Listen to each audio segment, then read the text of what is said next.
Hello everyone. Deadlocks and methods for their detection, prevention, and recovery in modern operating system. Introduction. Parallel processing is driven by the utility maximization of multiple resources. System resources, however, are infinite and therefore need to be allocated properly for tasks to be completed.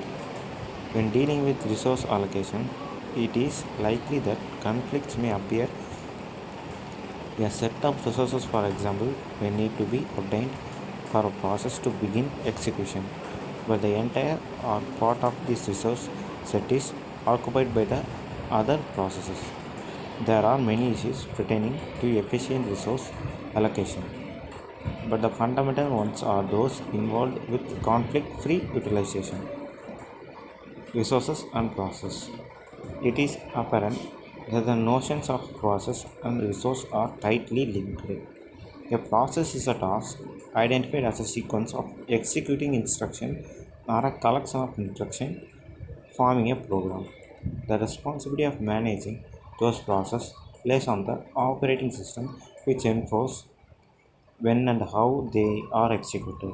A resource, on the other hand, is an inclusive term of all systems resources such as printers, disk, tape drives, processor, and shared memory capacities. However, resources are not treated equally by the operating system and depending on their type, handle process differently.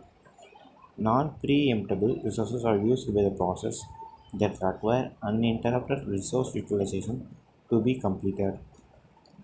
Allowing another process to even temporarily interrupt and use the resource would jeopardize the outcome for interrupted process. Pre-interruptible resources, on the other hand, require the operating system control for process to safely exchange the utilization of resources.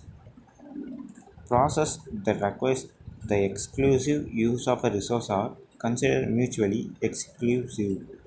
Mutual exclusion determines how a process will behave while competing for a specific resource, while another one is using that resource. Metaphorically, resources can be treated as a path where after a certain point only one process can describing the exclusive of a process over the usage of system resource for a specific time in order to complete its assigned task. An example could be the usage of any resource if we assume that the process in question is P1, then when it enters the critical region between A and B, it should be finished the assigned task without any process. P2 being able to execute while P1 is still within the critical region. Mutual exclusion is the notion of guaranteeing that only one process is within critical region at any given instance. Deadlock conditions. Processes do not run constantly from the time they are created until their termination.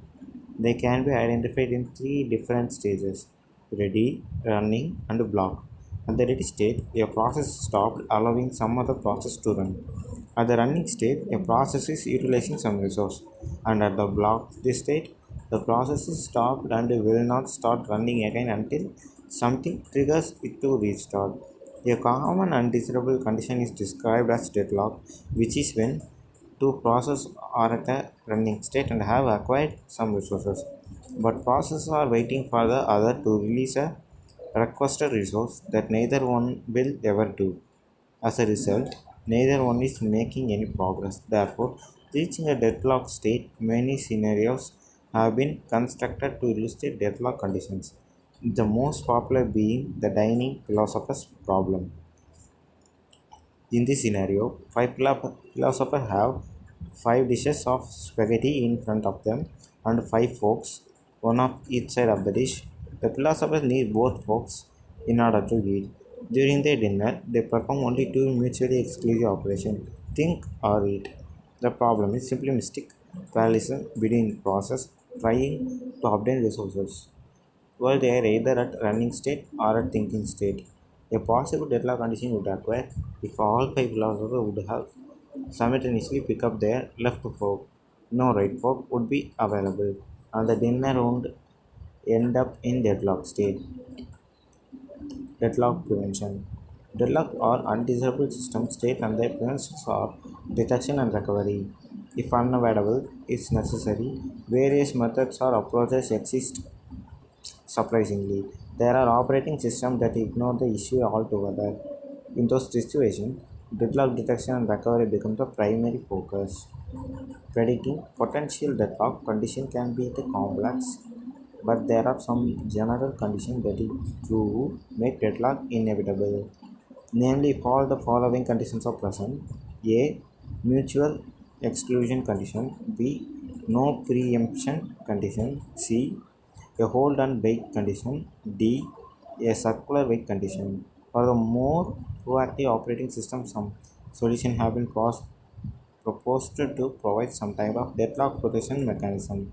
One solution is by exploiting the Kaufman condition that require all the present at the same state in order to ensure deadlock. Preventing deadlock is then feasible just by isolating and prohibiting the presence of at least one of these conditions. Neither one in particular can be distinguished as the optical selection, so all of them are equally good candidates for isolation and restriction.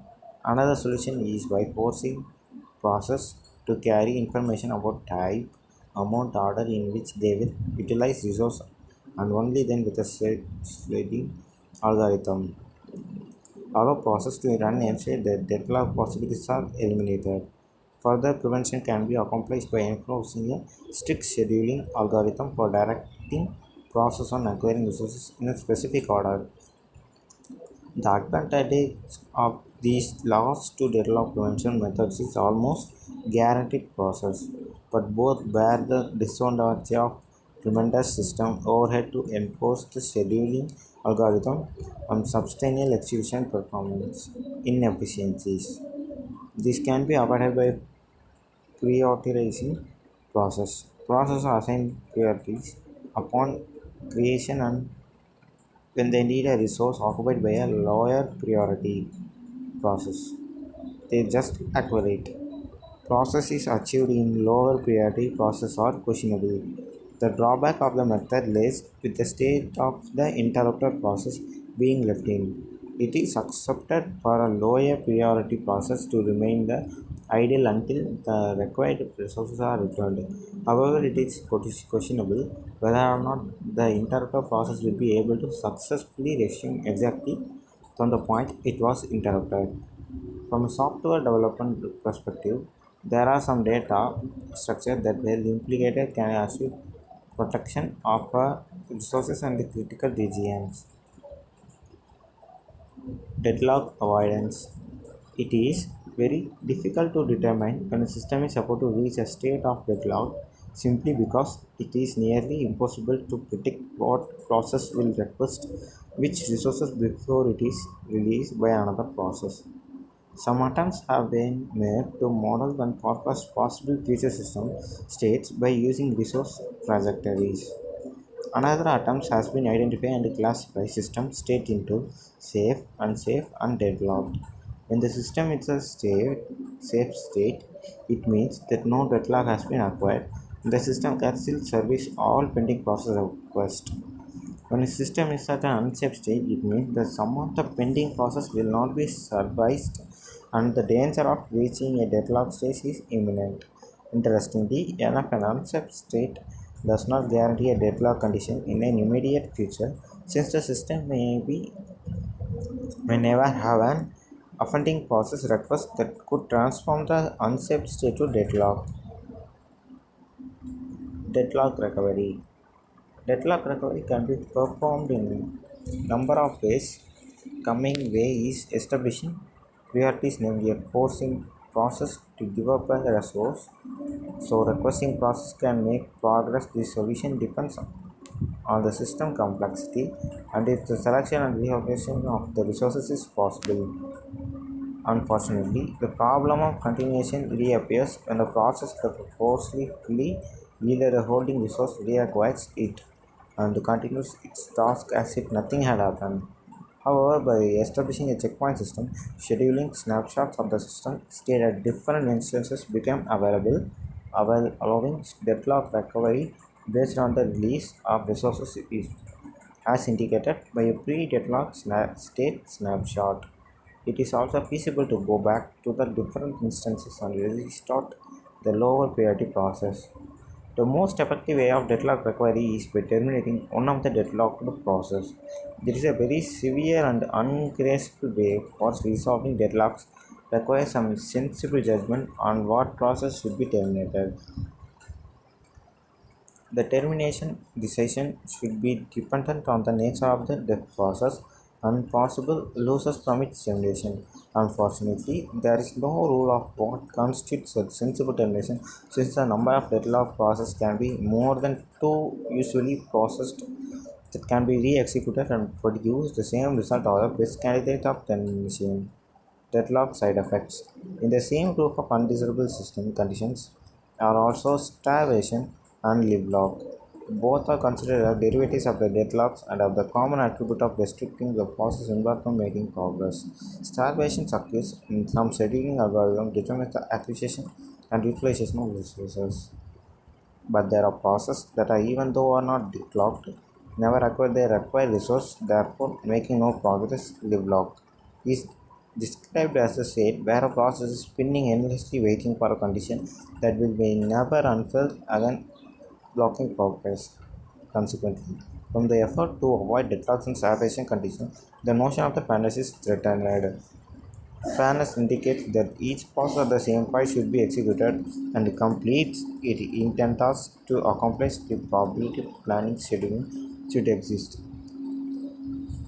To ensure that all processes execute within an acceptable time frame, the solution to fairness related problems is by our operating system, which is specific algorithm. Conclusion. Deadlocks are an undesirable but intriguing system condition.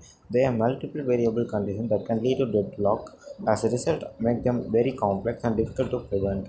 Recovering from deadlocks also has its own challenges, particularly because it is difficult to reorder the complete interrupted processing. There are some formalized methods via resource trajectories and state diagrams which can, to some extent, predict deadlocks.